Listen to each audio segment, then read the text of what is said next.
Let me tell you something that happened to my family. It's real, and it still haunts us. We live in a small house in a crowded neighborhood in Kiên Giang. Growing up, my family didn't follow any religion, but a few years ago, I fell seriously ill. We went everywhere, clinics, hospitals, traditional healers, but nothing helped. Then one night, I prayed to the Virgin Mary, and something changed. Slowly, I began to recover, completely. Since then, I've been a believer. I go to church every week, and I wear a silver cross around my neck every day without fail. Our house is narrow, just 4 meters wide. My dad always dreamed of buying the place next door to expand our home. That house used to belong to a woman named Miss Fung. Her family moved away years ago and left the house empty. At first, she came back once or twice a year to check on it, but eventually, she stopped coming. The house stood silent, abandoned, and that's when the weird stuff began. Late at night, we started hearing things. Knocking, pots clanging, dishes rattling. It sounded like someone was living there. But we knew the house was empty. No one dared to buy it, not after hearing all those stories. No one, except my dad. He figured it was just the house being empty too long. No human energy, he said. That's why the spirits moved in. My mom begged him not to, but eventually, she gave in. We bought the house. Dad didn't really renovate it, just used it for storage and knocked open part of the shared wall. For 3 months, nothing happened. Then came that night. I woke up to shouting, loud, panicked voices from my parents' bedroom. I ran in, saw Mom wiping sweat from Dad's face. His skin was pale, drenched. He was shaking, couldn't speak.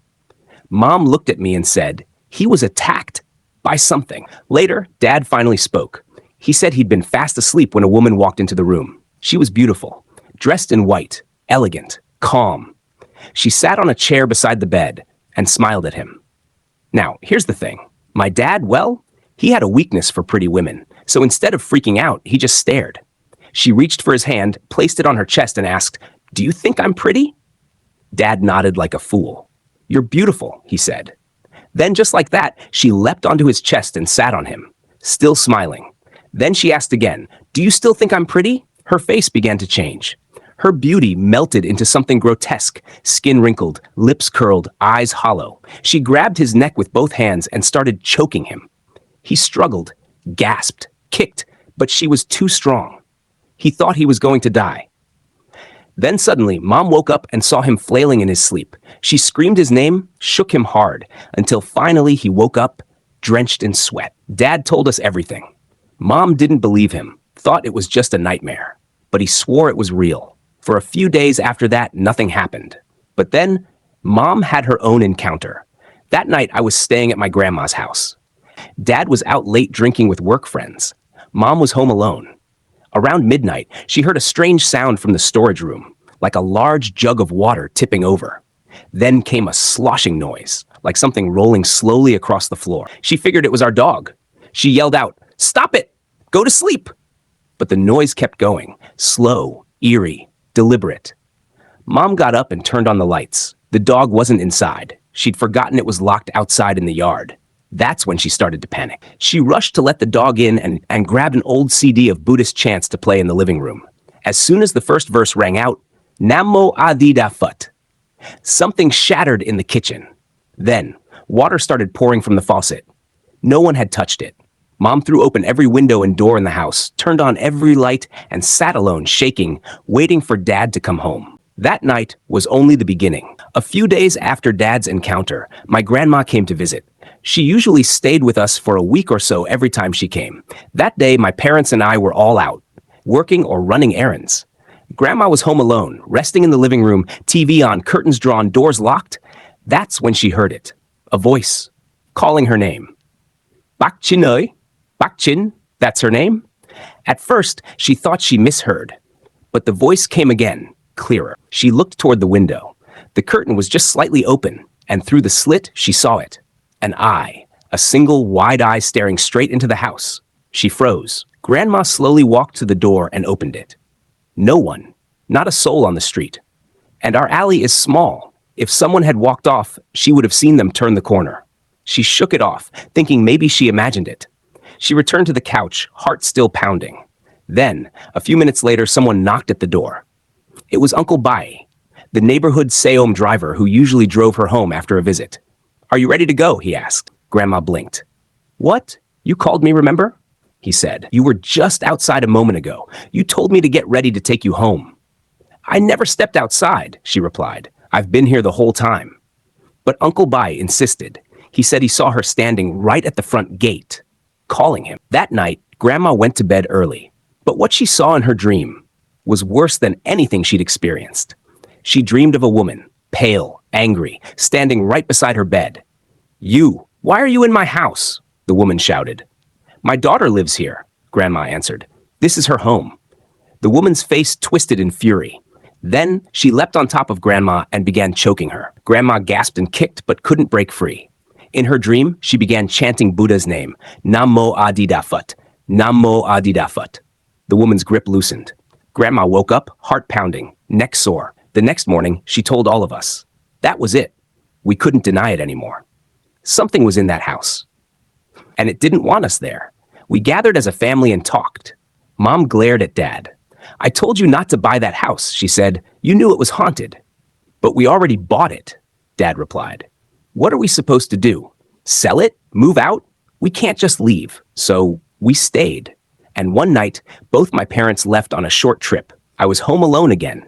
Around 10 p.m., I was watching TV when I heard it. Crash! Dishes, pots, something falling violently in the kitchen. I froze in place. I forgot every prayer I knew. My body wouldn't move.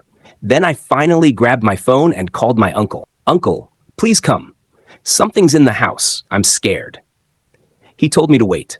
While waiting, I ran next door to stay with our neighbor, Miss Bai. I sat in her house until my uncle arrived. When he came, I opened the door for him, still shaking. He stepped into the house like he wasn't afraid of anything. He looked around, checked the kitchen. Everything was in place. Then he grabbed a chopping knife and slammed it down on the wooden cutting board. "If you're here," he shouted, "if you touch my nephew again, I will come for you. Don't think I won't." After a few minutes, he left. I locked every door and ran to my room. I lay in bed, clutching my crucifix, praying I'd make it through the night. But it wasn't over yet. That night, after my uncle left, I tried to sleep. But the house was too quiet, too still. Even the shadows seemed to be holding their breath. Then, knock, knock, knock. A soft tapping on my bedroom door. I froze. No one else was home. I had locked every door, every window. I was absolutely alone, wasn't I? The knocking continued, slow, rhythmic, almost patient. Then came a voice, low, familiar, calling my name. But it wasn't my dad or my mom. It was something else. I clutched the silver crucifix around my neck. It suddenly felt ice cold. I closed my eyes and began to pray. "Our Father who art in heaven."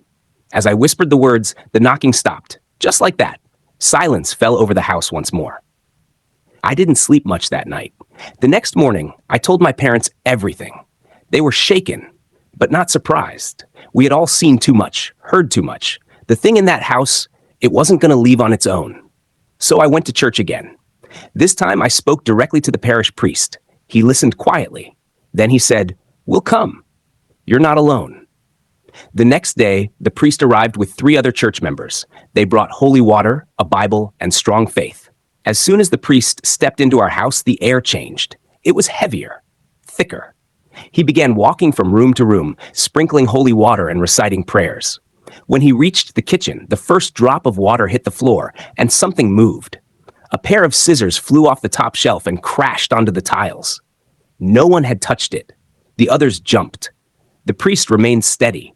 He kept praying, his voice rising louder and firmer. When he reached the back hallway, another sound. Crash! The pots and pans in the storage room suddenly tumbled to the floor, violently.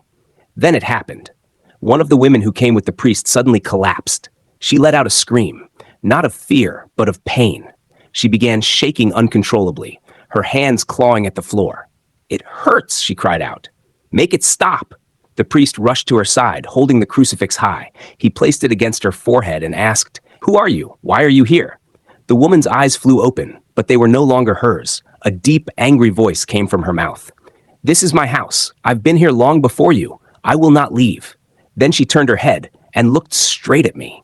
I wanted him dead, but I couldn't get close. He wears that cross. She protects him. She laughed, bitter, full of hate. The priest began chanting louder, stronger.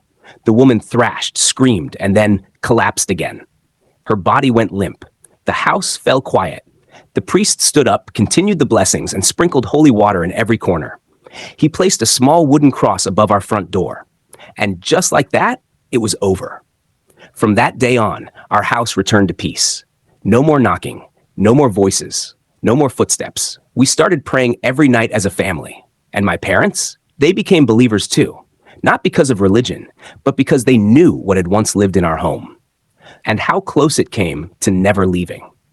Final words. Some spirits don't haunt places. They haunt opportunities, moments when fear outweighs faith. So whatever you believe in, hold it close. Never forget your prayers, because when the knocking starts, you might not get a second chance to answer. Thank you so much for watching until the very end. If you enjoyed this video, make sure to subscribe and hit the notification bell so you won't miss any of our upcoming stories. Wishing you peace, good energy, and a beautiful day ahead.